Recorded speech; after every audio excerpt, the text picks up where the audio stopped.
Hey everyone, how's it going? So last time we added the style that pushed this delete button over to the right corner instead of being alongside the label. Now I did forget to copy the code across to my local file though, so if you didn't do this already, make sure you remember to go back to your CSS file, copy the code, and then replace your local CSS file code with that. Because remember, until you do that, when you refresh the page, you won't see your style. So hopefully now if I refresh the page, you'll still see the style there. Great.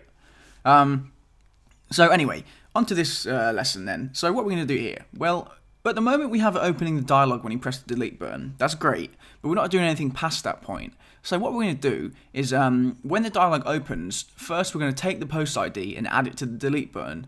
So we're doing this so that when we press the delete button, we know which post we're supposed to be deleting. So if you go back to common.js, we did something very similar to this with the reply modal. You'll notice when we press the reply modal button, it will show the modal, and then when the modal is shown, it will run this code here. That's what this event is. It runs when the modal is opened.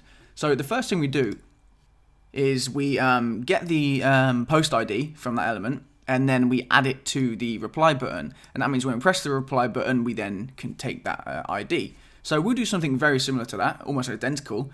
So let's just copy this whole event, and I'm going to paste it, let's do it underneath here, like that. Okay, I'll paste it there. And then what we're going to do, well, we obviously don't want to do it when the reply modal opens. If I go back to mixins.pug, let's see, we've got delete post modal right here. So if I copy that name, and then go back to here and replace that, this should run when this is opened. Now just to test that, I can comment this out like that. So I'm commenting all those three lines out.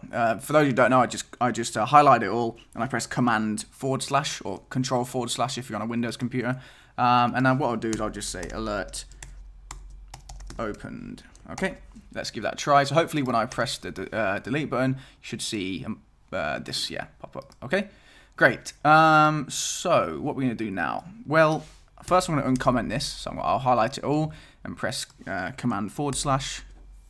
So yeah, what we'll do is we'll get the button, which is actually fine. That can stay as it is. And then the post ID is going to be get post ID from element. In fact, I think that can stay as it is as well. And then of course we don't want to add it to this button. We want to do a different button. Which button do we want to add it to? If I go back to mixins.pug, we'll add it to this delete post button right here. So copy that name, and then I'll replace that. So now we should have the post ID attached to the button. So what I'll do is I'll just log it, .log, and in there, what am I going to do? I'll just put, in fact, I'll take this element right here and paste it here, and then say .data like that, and then I'll say .id. And then that should log that now. But what I'll also do is comment out this Ajax call. We don't want that. We'll do something else after that. But let's just verify that it works. So when we open this, it should show us the post ID in there, which it does. Okay, so now we have the post ID. We're ready to actually delete that post when they click this button.